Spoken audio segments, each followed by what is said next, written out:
What is up, my veggies? My name is VeggieTales Raymond, and welcome back to another movie review. And today we are reviewing Scary Godmother, Jimmy's Revenge. Which, honestly, I have not as much to say about this as I did the first Scary Godmother, because I honestly did not enjoy this one as much as I did the first one. Don't get me wrong, I still liked it. It had some very charming moments. But when compared to the first one, this one doesn't hold up as well. Don't get me wrong, it still looks nice. It doesn't seem like a shameless cash grab. It was actually really, really entertaining, and I really still love it to this day. Even though the first one is clearly the superior one. See, this one doesn't really add anything to the table, really, like new-wise. We don't get any new characters. Well, we kind of get one, because I don't really remember seeing this character that much, really, in the first one. Either that or I just can't remember seeing it at all. It was the ghost cat thing. It was probably there, I just didn't notice it. But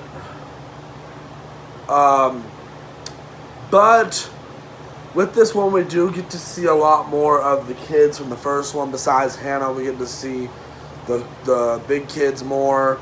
I do like the fact that they're not as really mean anymore. Jimmy, on the other hand, is how do I put this?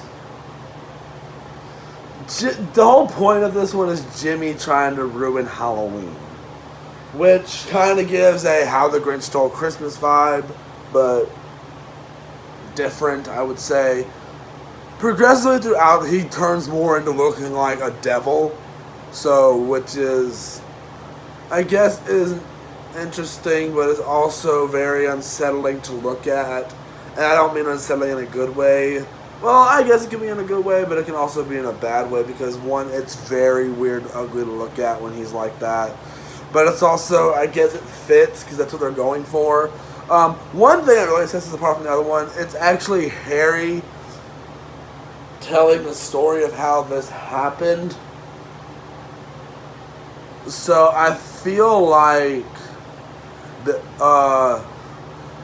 that could have been left out. The whole fact that Harry is telling the story could have been left out, because that makes me believe this takes place, like, him telling the story takes place, I don't know, because it says the same year. It makes no sense. There's stuff that's confusing when the whole thing with Harry telling the story could have not been a thing. We could have just jumped into it straightforward. We really did not need Harry explaining it and all that stuff. So, it was really, honestly, no point in that. But I think I've said enough negatives. Let's get into some positives of this. The animation's great still. I really dig how it looks. Well, I really say I dig how it looks. But it's still... Oh, I forgot to mention this part of VTR's Creepy Frights. I don't know how that just slipped my mind. Did I say that? I don't remember. But this one has some good scenes. It does have some very questionable dialogue, like not questionable, just some. It has some dull dialogue, but it's not like so dull or like ugh, kill me. It's not that bad. Characters are still character designs for the other kids still bother me about them having tiny little eyes, and Hannah and basically everyone else having actual eyes is still something that bothers me, especially when they all like their big old eyes like woo! Still really bothers me, and I still don't see why they went with that direction, but still I still love it.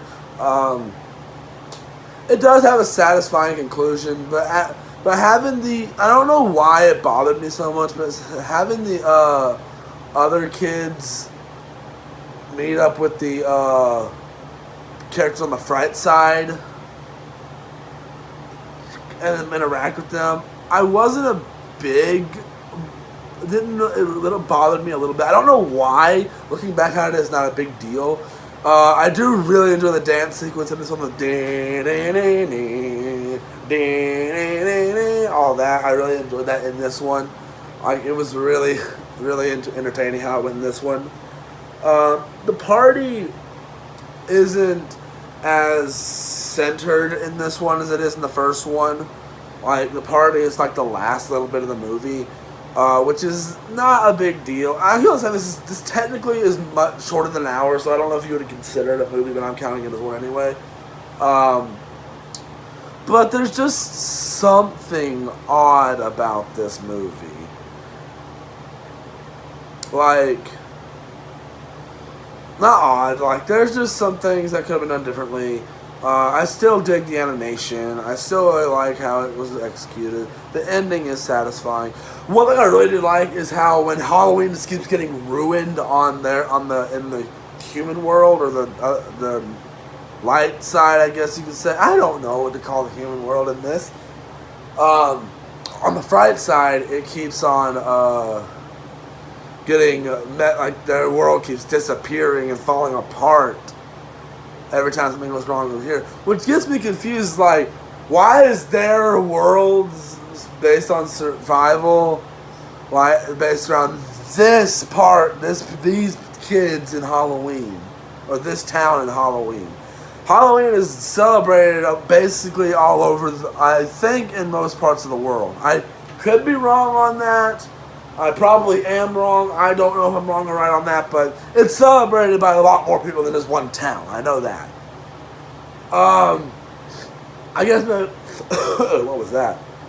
I guess maybe on that part of there is like connected to that town or something like that. I guess, or it's connected to that spook house, or I don't know.